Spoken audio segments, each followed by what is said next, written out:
मैं उम्मीद करता हूँ आप लोग अच्छे से होंगे। ठीक है, आज हम बताएंगे प्रिंसेस कट ब्लाउज की कटिंग। ठीक है, बोट नेक, आगे भी रहेगा बोट नेक और पीछे भी रहेगा बोट नेक। तो बोट नेक ब्लाउज कटिंग करने के लिए आपको क्या क्या मेजरमेंट चाहिए, क्या क्या बेसिक होता है मेजरमेंट, उसके बारे में समझते हैं। पहले सबसे पहले आपको लंबाई नाप लेना है, अपर चेस्ट मेजरमेंट करना है, फुल चेस्ट मेजरमेंट करना है, कमर नाप लेना है, आर्मोल, तीरा और गला कितना चाहिए कस्टमर को, उस टाइम में आप मेजरमेंट ले लेना, पूछ लीजिएगा। 5 चाहिए, 5.5 चाहिए या 4.5 चाहिए, ये पूछना आपको बहुत ज़रूरी है। ठीक है, उसके बाद एपेक्स पॉइंट बस्ट की दूरी कितना है, 11 इंच है, तो वो भी आपको नाप लेना है। ठीक है, तो अब इसकी हम ड्राफ्टिंग शुरू करते हैं। सबसे पहले आपको क्या करना है, यहाँ पे 1/2 इंच छोड़ के एक निशान लगाना है, ये इस तरह से।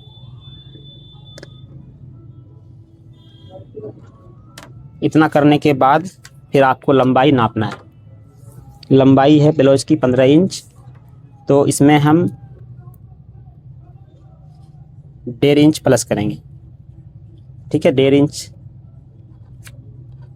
ब्लाउज का 15 इंच, तो हम ये निशान छोड़ के 1/2 इंच यहाँ से 16 इंच पे एक निशान लगा लेंगे। ठीक है, तो 16 पे हमने निशान लगा लिया हूँ, एक निशान यहाँ पे भी लगा लेंगे हम इस तरह से। उसके बाद इस लाइन को हम कर लेते हैं स्ट्रेट, इस तरह से। स्ट्रेट करने के बाद आपको क्या करना है, आगे यहाँ से आपको 1 इंच डाउन करना है, ये ऐसे। फिर यहाँ पे भी एक निशान लगाना है 1 इंच डाउन करके। फिर इस निशान को आप इस तरह से कर लीजिए स्ट्रेट।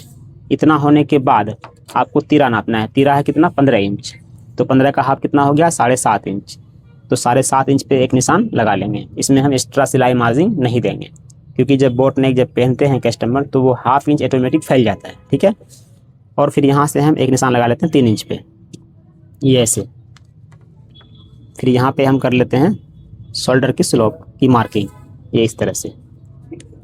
इतना होने के बाद अब यहाँ से आपको मोटे की डाउन करना है 7.25 इंच, ये ऐसे। फिर 7.25 इंच आपको यहाँ पे भी करना है, ये ऐसे। इतना करने के बाद आपको स्केल की मदद से इस लाइन को करना है स्ट्रेट, ये ऐसे। उसके बाद यहाँ पे हमने कितना लिया था, 7.5 इंच। ठीक है, तो 7.5 इंच हम यहाँ पे भी ले लेंगे इस तरह से। फिर यहाँ से हम 0.25 इंच अंदर लेंगे। उसके बाद फिर इस निशान को हम इस तरह से क्रॉस कर लेते हैं।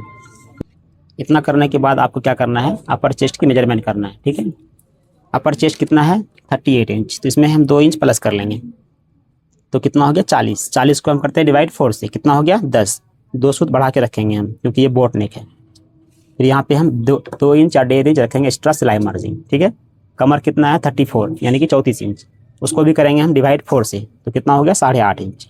8.5 इंच पे एक निशान यहाँ लगा लेंगे हम। फिर इसमें 1 इंच की डॉट के लिए हम रखेंगे। ठीक है, फिर यहाँ से हम 2 इंच या 1.5 इंच रखेंगे सिलाई मार्जिन। फिर यहाँ पे इस तरह से हम एक निशान लगा लेंगे, ये ऐसे। इतना करने के बाद आपको आगे क्या करना है, इसमें डॉट की निशान लगाना है। तो डॉट की निशान कैसे लगाना है, जो रहता है डॉट बैक साइड में, इस तरह से आपको टेप को फोल्ड कर लेना, इसका हाफ करके यहाँ पे निशान लगाना है। यहाँ चेक करना कितना है, ये 4.25। फिर 4.25 सेम यहाँ पे निशान लगा लीजिए, स्केल की मदद से आप इस तरह से कर लीजिए स्ट्रेट।